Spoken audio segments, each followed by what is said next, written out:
Ya. Kemudian ada orang yang dia itu ya, junub, wajib mandi, kagak ada air. Udah disuruh sama sahabat tayamum, udah tayamum. Dia guling-guling aja. Iya, diketahui lah Nabi bukan begitu caranya. Iya, bukan begitu caranya. Jadi kasih tahu sama seperti ya ingin melakukan sholat. Ya. Dan ya, sakitnya tambah parah ataupun bahkan bisa mematikan. Tapi kalau hanya sebatas dingin-dingin doang, emang lagu-laguan doang mah itu nggak bisa. Iya, jadi nggak bisa kita itu serta-merta langsung diperbolehkan ngerjain apa? Tayamum kagak. Iya. Nah, ini harus kita pahami, ya. Harus kita pahami karena kita itu pasti akan mengalami sakit. Ya. Jadi nggak ada alasan orang itu ya dalam kondisi sakit kagak sholat gara-gara kagak wudhu. Makanya harus mengerti apapun ya, ilmu-ilmu tentang musafir perjalanan, ada sholat jamak, ada qasar, udah ngerti kita karena kita gak selamanya ya di tempat. Tapi sekarang model-model sekarang dikit-dikit jalan. Tayamum itu mengusap wajah dan kedua tangan dengan dua pukulan debu. Jadi contohnya gini, ini wajah, ini satu pukulan namanya, ya, ini lagi tangan, ya, dua pukulan.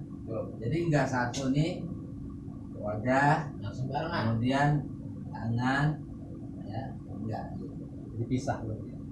Enggak boleh. Jadi pukulan ini istilahnya dulu. Gitu dia terus.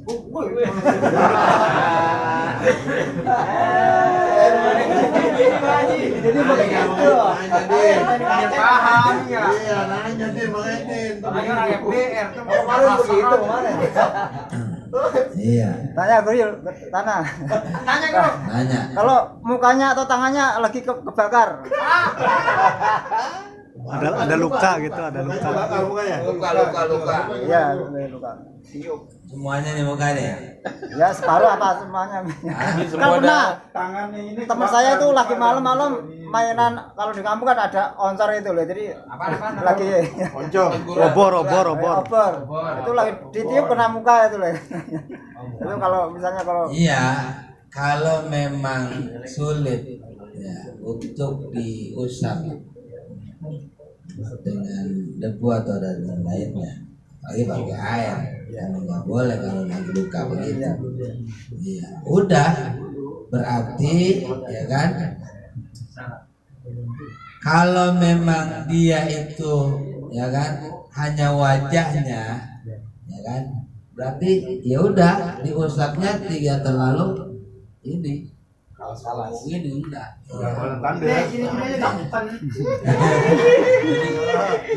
Sebagai orang aja, ya. Contoh yang ini dipakai ini. Nah, anggota yang lain, ya kan?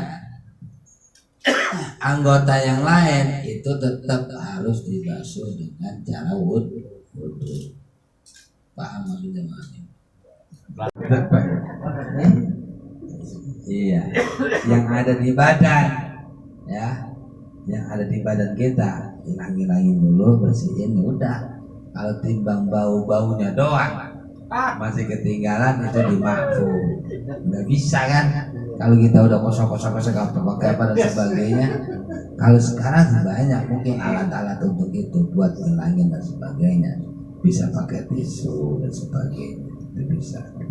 Ini kan bicara zaman apalagi kalau udah kondisinya udah tisu habis apa orang semuanya pada pakai.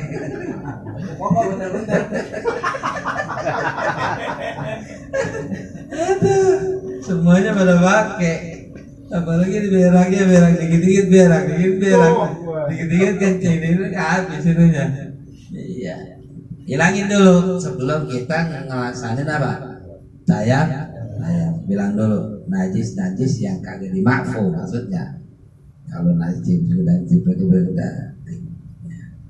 Penting itu tadi, ketika kotoran itu kita ketahui, nah ini ada nih, udah dibersihin dan udah selesai, baru dah. Ya. Jadi fayustaratu alal mutayammimi taqdimu izalatin najasah ghairul ma'fuwi an badani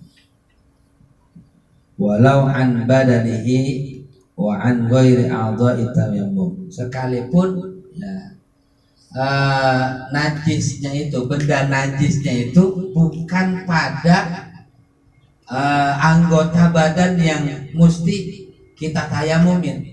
Kan anggota badan ini cuma wajah sama kedua tangan. Kotorannya ada di sini, tetap harus dibersihin. Iya, bukan di tangan doang. Iya, bukan di tangan doang atau di wajah doang, bukan, tapi di anggota badan yang selain ya dua anggota badan di dalam tayamum, semuanya ada di kaki dan sebagainya, itu harus dihilangin. Ya, bersihin dulu. Ya, karena kalau nggak bersih, konsekuensinya tayamumnya nggak sah. Tayamumnya nggak sah. Karena syarat daripada ya salah satu syarat tayamumnya sah itu yaitu ngilangin itu dulu, baru dia tayamum. Jadi nggak serta-merta dia tayamum dulu, kemudian ada kotoran, nah itu batal ya, biasa hilangin dulu baru tayamum. Tahu mana arah kiblat sebelum tayamum nih? Ya, ini kan bicara udah nggak ada air, udah ngomong udah tayamum ini kita, posisi kita udah harus tayamum, wajib tayamum. Ya udah, arah kiblat kemana harus tahu. Kalau nggak tahu ya udah, kita harus berijtihad. Artinya berijtihad udah ya, berarti inian kita udah, kita arahnya kemana ininya walaupun salah.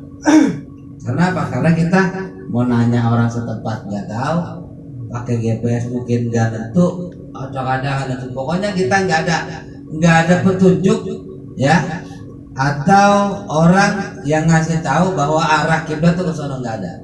Pakai HP nggak bisa, pakai apa namanya tuh buat ngetahuin arah kiblat juga nggak bisa, nggak ada. Ya udah, berarti posisi kita harus berijtihad bahasanya, menunjukkan arah mana, udah dipastikan dan diyakini. Jangan lagi kita Allahu Akbar, malas ya lagi, jangan lagi. Iya, jadi udah pasti arah kiblat nih. Katakanlah arahnya ke sana, ya udah tayamum sholat. Selesai. Tayamum ya untuk setiap satu sholat fardu. Jadi fungsinya tayamum ya itu buat satu sholat fardu. Zohor masuk waktu zohor, tayamum sholat zohor. Masuk waktu asar, tayamum sholat asar. Jadi nggak bisa kita ngerjain tayamum di waktu zohor terus masuk waktu asar kagak tayamum lagi, nggak bisa. Nggak kayak wudhu. Ya nggak kayak wudhu. Kalau wudhu itu bebas, mau 1000 kali yang penting kagak batal. Ya yang penting kagak batal. Ente kuat nih sehari semalam kagak wudhu, nggak wudhu lagi, yang penting kagak batal. Iya, selagi masih itu bisa silakan. Iya. Tapi berbeda dengan apa? Tayamum. Karena apa? Karena tayamum sifatnya hanya mengganti wudhu untuk melakukan sholat. Itu.